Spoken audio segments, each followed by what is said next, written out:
在内蒙古一处人迹罕至的荒凉山谷深处，藏着一处足以改写史书的千年古墓群。墓中文物东西文明交汇，既有带着浓郁希腊风格的鎏金银碗，又有来自中原的精美漆器，更有草原游牧贵族独有的布服皮袍。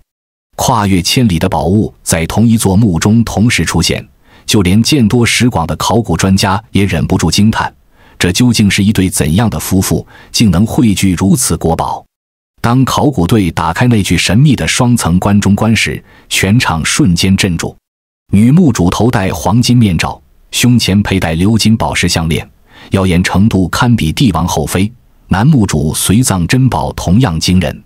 他们究竟是手握重兵镇守北疆的王侯将军，还是富可敌国纵横丝路的超级贵族？今天眼见古今，就带您走进内蒙古大草原的深处，见证这对北魏贵族夫妇的传奇人生，以及他们留给后世的千年秘密。2010年春夏，一群揣着发财梦的盗墓贼悄悄潜入了内蒙古伊和淖尔西南5000米的低山丘陵。这片地方荒无人烟，草木稀疏，谁也想不到地下竟藏着宝藏。可这些盗墓贼偏偏运气极佳，真就找到了一座古代墓葬，一番洗劫后盗走了不少价值连城的宝物。好在天网恢恢，疏而不漏，当地公安机关火速出击，不仅将盗墓贼一网打尽，还成功追回了所有被盗文物。当考古队员看到追回的文物时，全都惊掉了下巴。其中一件鎏金银碗造型奇特，器身上雕刻的3女1男五官立体，高鼻梁，深眼窝，卷头发，一看就不是中原风格，反倒带着浓浓的西域乃至希腊风情。在阴山以北的锡林郭勒草原，怎么会出现这样的舶来品？这简直超出了所有人的认知。考古队员顺着盗墓贼交代的线索，火速赶往墓葬所在地，将这座墓葬命名为1号墓葬。谁也没想到，这一去竟找到了一处庞大古墓群。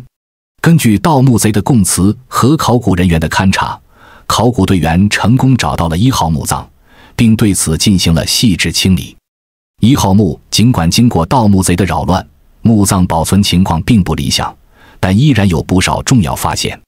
除了那件鎏金银碗，队员们还在泥土中找到了残损的骸骨。经过鉴定，墓主人是一位女性。结合随葬品的规格和风格，考古队员判断这是一座北魏时期的贵族墓葬。可遗憾的是，除了北魏贵族女性这个模糊身份，再无任何线索能还原她的真实来历，这也成了考古队员心中的一大遗憾。本以为1号墓葬就是全部，不会再有其他发现了，可命运的齿轮早已悄然转动。2年后的2012年，在1号墓葬西边约16米处，竟意外发现了2号墓葬，同样是北魏时期墓葬，却因被盗严重，随葬器物遗失殆尽，连一丝有价值的线索都没留下，让考古队员空欢喜一场。一波未平，一波又起。2013年，有村民报案称1号墓葬南边不远处出现了新的盗洞。此时已临近寒冬，锡林郭勒草原早已寒风刺骨，眼看就要下雪，考古队员心里不由得咯噔一下。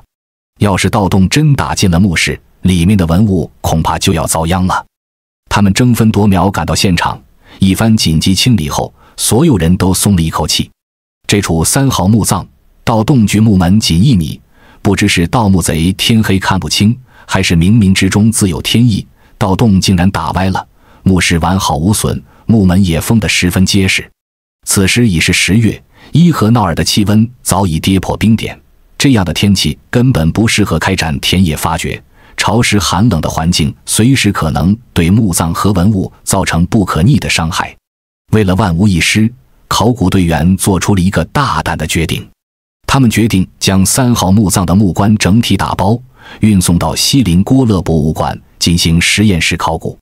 这具沉甸甸的木棺不仅承载着一位千年贵族的遗骸，更藏着无数待解的谜团。他的到来让锡林郭勒博物馆的实验室瞬间成为焦点，所有人都在期待这具完好无损的北魏木棺里到底埋藏着怎样的秘密。义府的丝织品和文物能否安然留存？它又能否揭开整个墓群的核心谜团？开棺前，考古队员心里既兴奋又忐忑。如果直接打开棺盖，棺内的丝织品、饰品等文物很可能会移位，后期根本无法判断其原始位置，这对考古研究来说是巨大的损失。正所谓磨刀不误砍柴工，队员们决定先用 X 光机对木棺进行全面扫描，摸清棺内情况。随着扫描结果一点点呈现，实验室里的气氛越来越紧张。首先映入眼帘的是密密麻麻的棺钉，连木材的年轮都清晰可见，足以看出当年木棺的制作工艺十分扎实。更让人惊喜的是，扫描图像显示，棺内的丝织品厚度远超预期，这在北方草原的墓葬中极为罕见。因为北方气候干旱，有机物很难保存千年，这么厚的丝织品能留存至今，本身就是一个奇迹。可惊喜之余，一个奇怪的现象让所有人都摸不着头脑。扫描图像中，墓主人的头部位置有一个明显的金属圈，闪烁着异样的光泽，看起来像是某种特制的头饰。更让人疑惑的是，从整体结构来看，这具木棺似乎是双层的，墓主人躺在上层，下层竟然还有一个独立的空间。这到底是仪器出现了误差，还是古人真的设计了如此奇特的棺椁结构？毕竟在北魏墓葬中，双层棺的设计极为罕见，通常只有帝王将相级别的人物才可能享用。更让人好奇的是，根据扫描结果，棺内没有发现任何兵器，考古队员推测墓主人大概率是女性，可一位女性贵族为何会使用如此特殊的双层木棺？头部的金属圈又是什么用途？一个个疑问让大家对开棺时刻的期待达到了顶峰。在开棺之前，还有一项至关重要的工作，那就是抢救棺挡板上的漆画。这些漆画色彩鲜艳，图案精美，红黑相间的配色庄重而华丽，上面隐约可见复杂的纹饰，似乎蕴含着某种特殊的寓意。可历经千年岁月，这些漆画早已脆弱不堪，稍微受到一点外界刺激就可能风化脱落，消失在历史长河中。考古队员不敢有丝毫怠慢，他们采用植物粘合剂和特殊纸张，对漆画进行小心翼翼的封糊处理，每一个动作都轻如鸿毛，生怕惊扰了这千年的艺术瑰宝。考古队员先用软毛刷轻轻拂去表面的灰尘，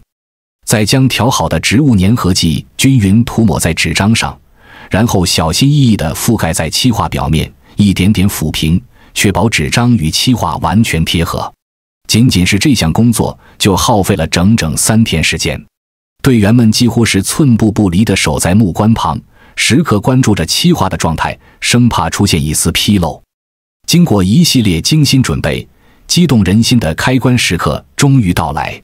当考古队员合力敲开厚重的棺盖，一股跨越千年的气息扑面而来，所有人都屏住了呼吸，目光紧紧锁定在棺内。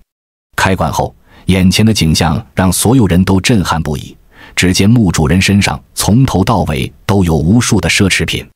墓主人头部佩戴着一套完整的金属器具，从额头的圆形额带到双颊的条状夹带，再到下巴处的勺状下颌托，三者连成一个整体，乍一看竟像是戴着一顶特制的黄金面罩，深埋千年，仍闪烁着耀眼的光泽。颈部挂着耀眼的鎏金银项饰，3颗晶莹剔透的宝石点缀其间，奢华感扑面而来，一看就价值不菲。而他的身体上盖着色彩鲜艳的丝织品，上面的图案清晰可辨，红、黄、绿等多种颜色交织在一起，历经千年依然没有完全褪色，仿佛是昨天才刚刚缝制完成。腰部隐约可见一条精致的腰带，虽已有些腐朽，但上面镶嵌的红玛瑙碎片和条状金铆钉依然清晰可辨，尽显尊贵。最后，墓主人双脚穿着的靴子几乎保存完好，皮革依然有一定的韧性，仍然保持着斜肩向上的姿态，仿佛他只是刚刚睡去。更让人惊喜的是， X 光扫描显示的双层棺结构得到了证实。墓主人仰卧在上层，身下是平整的木板，木板下方果然是一个独立的空间，专门用来放置随葬品。这样奇特的棺椁设计在北魏墓葬中实属罕见，进一步印证了墓主人身份的尊贵。可让人疑惑的是，这套头部的金属器具到底是什么用途？为什么要将额带、夹带和下颌托连成一体？难道仅仅是为了装饰？这个答案要在后面的文物考察中才能得到解释。当务之急是尽快移出下层的文物避免长时间暴露在空气中受损。为了移出下层的宝物，考古队员决定先将上层的墓主人骸骨移出。可骸骨历经千年，早已十分脆弱，稍有不慎就可能碎裂。如何安全地将其移出，成为了一个棘手的难题。关键时刻，锡林郭勒博物馆副研究馆员博嘎利提出了一个巧妙的方案，那就是用 PVC 管穿线对3块支撑板进行固定和支撑，然后从棺底深入管道，将骸骨平稳托起。考古队员们立刻行动起来。一位老师小心翼翼地从棺的底部钻进去，把 PVC 管一节一节进行固定，再将绳子从两边的缝隙中拽出来。所有人齐心协力，均匀用力，终于成功将墓主人骸骨从棺中平稳移出。随着骸骨被移走，下层的随葬品终于重见天日。首先映入眼帘的是一整套漆器，圆形漆盘上摆放着各种小型器具，红黑相间，搭配和谐，做工十分精湛。漆盘的边缘打磨得光滑圆润，上面的纹饰细腻流畅，没有一丝瑕疵，足以看出当年工匠的高超技艺。除了这套漆器，考古队员还清理出一件造型独特的漆像尊。这件漆像尊为木胎，表面刷着深褐色的漆，顶部有一个圆形钻孔，大象的造型栩栩如生，四肢粗壮有力，耳朵宽大，鼻子自然下垂，内部空心，可从尊口向体内注入液体，再由象鼻流出，设计巧妙到让人叹为观止，不得不佩服古人的智慧。而最让人惊叹的是在墓主人身下发现的一件完整皮袍。这件皮袍长124厘米，由69块正方形或长方形皮革缝制而成，每一块皮革的大小和形状都经过了精确计算，拼接处严丝合缝，做工堪比现代定制服饰。从整体上看，这件皮袍质地柔软，纹理清晰，仿佛是刚刚制作完成，可它距今已有1000多年的历史。到底是什么原因可以让皮袍保持千年不腐？这个问题，考古队将在接下来文物研究中给到我们解释。现在3号墓葬所有的文物都已出土，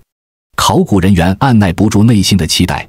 刚清理完双层棺，便立马投入到宝物的研究工作中。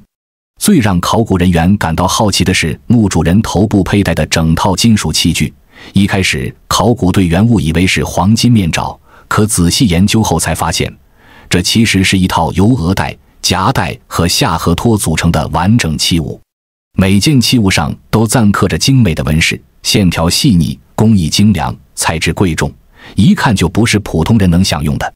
专家推测，这套器物的主要作用是固定墓主人的上下颌骨骼，防止下颌骨脱落导致面部变形。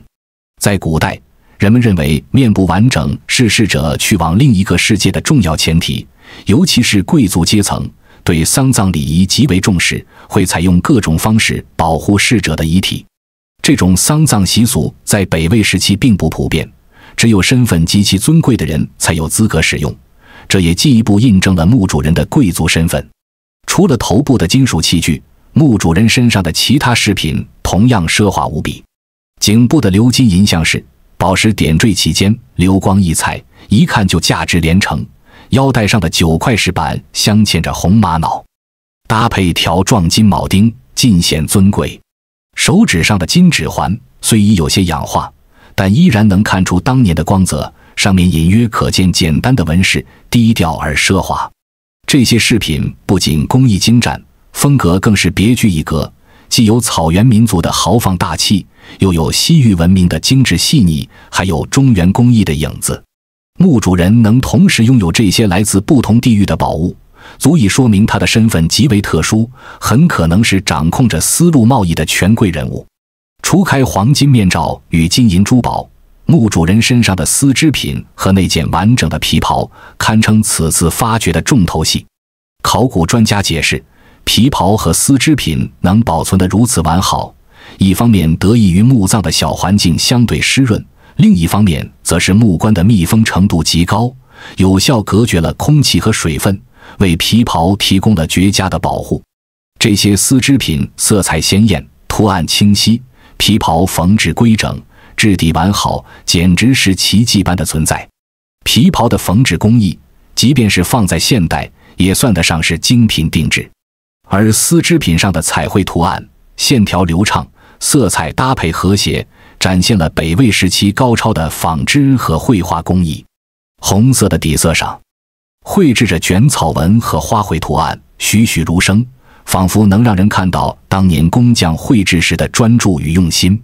这些文物不仅让我们看到了古人的智慧和技艺，更让我们得以一窥北魏时期贵族的生活风貌。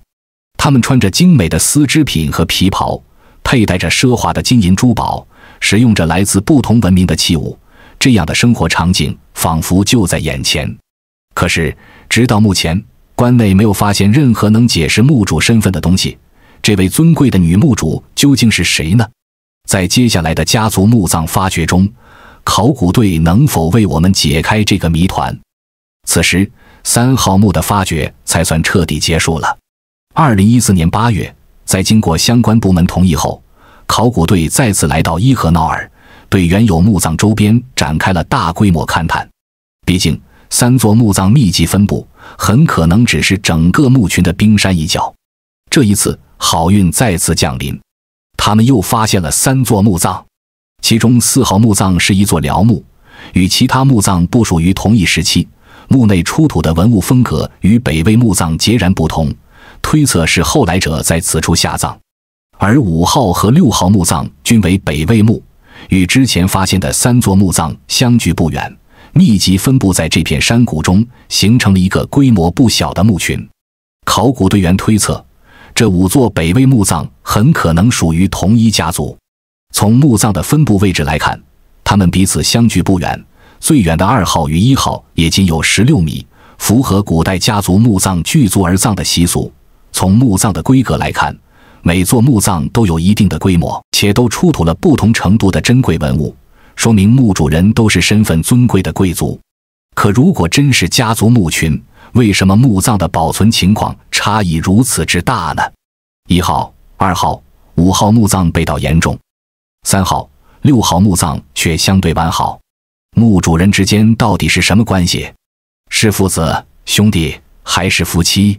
这些疑问让墓群的神秘色彩更添一分。在清理5号墓葬时，一个奇怪的现象引起了考古队员的注意。墓道的填土中竟然出现了一具完整的人骨。这具人骨朝向主墓时，姿势端正，身上还佩戴着一些简单的饰物，说明他并非普通的仆人或奴隶。如果是地位低下的人，不可能在殉葬时还能佩戴饰物。更让人意外的是，这具人骨姿态从容，没有任何创伤或捆绑的痕迹，不像是被迫殉葬的。考古队员对人骨进行了碳14检测，结果显示，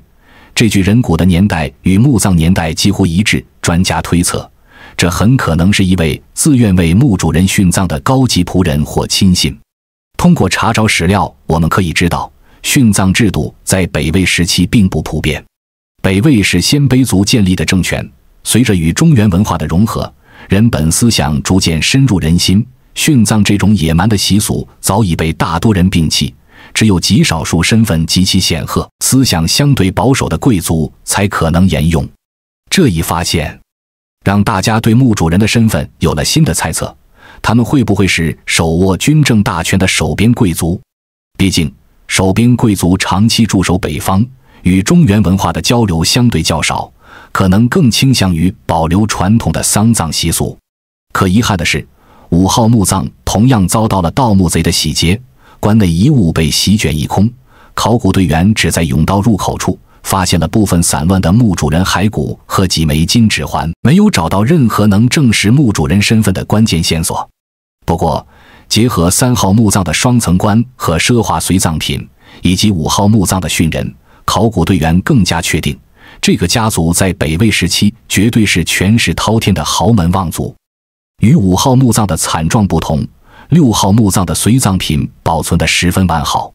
考古队员刚清理出头骨，就发现了耀眼的金项圈，紧接着耳环、金指环、镶嵌宝石的腰带等奢华饰品一一现世，规格与3号墓葬不相上下。金项圈的工艺与3号墓的鎏金银项饰同样精湛，宝石腰带的材质和纹饰也极为相似，说明2座墓葬的墓主人身份地位相当。可让人疑惑的是，这座墓葬中竟然没有发现棺椁的痕迹。按常理来说，盗墓贼只会盗取值钱的珍宝，不会费力去搬运笨重的棺材板，而且棺材板也没有任何价值。可6号墓葬中随葬品完好无损，棺椁却不见踪影，这在考古史上极为罕见。考古队员推测，这位墓主人可能根本没有使用木棺，而是采用了其他的下葬方式，或许是直接将遗体放置在墓室中，再用其他物品覆盖，也可能是使用了某种易腐烂的材料制作棺椁，经过千年岁月早已化为乌有。更让人意外的是，通过对骸骨的检测，6号墓葬的墓主人是一位年龄在25至30岁之间的男性。与3号墓葬的女墓主人不同，她的头部没有佩戴额带、夹带和下颌托等金属器具。3号墓的这套金属器具被专家推测为身份尊贵的象征，为什么6号墓的男主人身份相当，却没有使用这样的丧葬器具？是性别差异导致的丧葬习俗不同，还是这位男主人的身世有什么特殊之处？结合3号墓的女贵族和6号墓的年轻男贵族，考古队员做出了一个大胆的推测，2人可能是夫妻关系。毕竟2座墓葬相距不远，规格相当，随葬品的风格也有相似之处。可如果真是夫妻，为什么丧葬习俗会有如此大的差异？男主人为何没有使用双层棺和头部金属器具？这些疑问让本就扑朔迷离的墓群之谜变得更加复杂。为了破解墓主人的身份之谜，考古队领队博嘎利和陈永志查阅了大量历史资料。功夫不负有心人，他发现伊和淖尔在北魏时期很可能属于北魏6镇的管辖范围。北魏是鲜卑族拓跋氏建立的政权，公元386年建国后，经过1个多世纪的发展，国力日益强盛，不仅统一了中国北方，还大力发展经济，与西方各国往来频繁。但与此同时，北方的柔然等游牧民族一直虎视眈眈，时常南下侵扰，成为北魏的心头大患。为了防御这些游牧民族，北魏前期在北方设置了6个军事重镇，史称北魏6镇。这6个重镇既是军事防御的前沿阵地，也是当时北方重要的政治、经济和文化中心，驻守着大量手握军政大权的贵族和将领。这些守边贵族地位显赫，手握重兵，掌控着北方的军事和贸易大权，积累了巨额的财富。他们长期驻守边疆，与西域、中原都有着密切的联系，既能获得中原的精美器物，又能通过草原丝绸之路获得西域乃至西方的珍宝，这与伊和淖尔古墓群中出土的多元文化器物不谋而合。结合5号墓葬发现的殉人以及各墓葬中出土的奢华随葬品，专家推测，这些墓主人很可能就是驻守在北魏6镇的高级贵族。他们手握重兵，地位显赫，掌控着草原丝绸之路的贸易往来，因此才能拥有来自不同文明的珍贵器物。同时他们沿用着传统的丧葬习俗，因此才会出现殉人和双层棺这样罕见的现象。可如果真是这样，为什么墓葬中没有发现任何铭文或印章等能直接证实身份的文物？是当时的丧葬习俗如此，还是有其他不为人知的原因？有专家猜测，可能是这些贵族在驻守边疆期间，因战乱或政治斗争意外去世，来不及制作详细的墓志铭；也可能是他们的身份特殊，不便在墓葬中留下明确的标识，以免遭到敌人的报复。伊和淖尔古墓群的最大价值，不仅在于出土了大量珍贵文物，更在于它所处的特殊地理位置。伊和淖尔位于草原丝绸之路的重要节点，而草原丝绸之路是古代连接东西方的重要贸易通道。它不像陆上丝绸之路那样经过沙漠戈壁，而是沿着草原蜿蜒前行。成为游牧民族与农耕民族、东方文明与西方文明交流的重要桥梁。在伊和淖尔古墓群中，我们既能看到中亚地区的玻璃器、希腊风格的鎏金银碗，又能看到中原地区的陶壶、耳杯、漆器，还能看到草原民族特有的皮袍、金属饰品。这些来自不同地域、不同文明的器物，在同一座墓葬中相遇，本身就是一段传奇。比如那件鎏金银碗，器身上的人物造型具有明显的希腊风格，很可能是通过西域传入草原；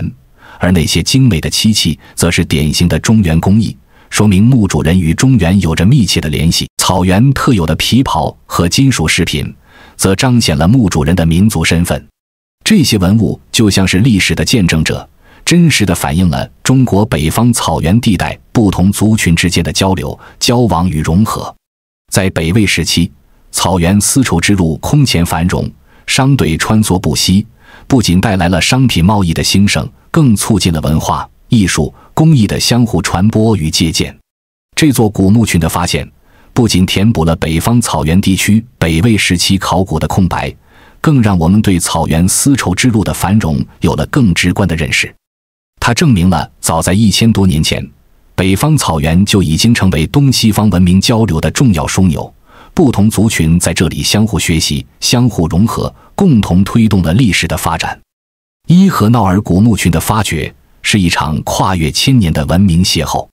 这座斩获2014年度全国10大考古新发现的墓群，不仅出土了鎏金银碗、千年布服皮袍、精美漆器等国宝级文物，更以多元文化交融的实物证据，印证了草原丝绸之路的昔日盛景，见证了北方族群交流融合的历史进程。如今，这些从风沙中苏醒的文物，静静陈列在锡林郭勒博物馆，让每一位参观者都能触摸到1000年之前的文明温度。虽然关于这座古墓群的谜团还有许多没有解开，比如3号墓女贵族的真实身份是谁，她与6号墓的年轻男贵族是否为夫妻，但是10余年来，考古队员从未停下探索的脚步，相信随着科技进步与研究深入，这些未解之谜终将被一一揭开。如果你对这座古墓群的未解之谜有自己的想法，不妨在评论区发表出来，与广大网友共同探讨一下吧。眼见古今，与您下期再会。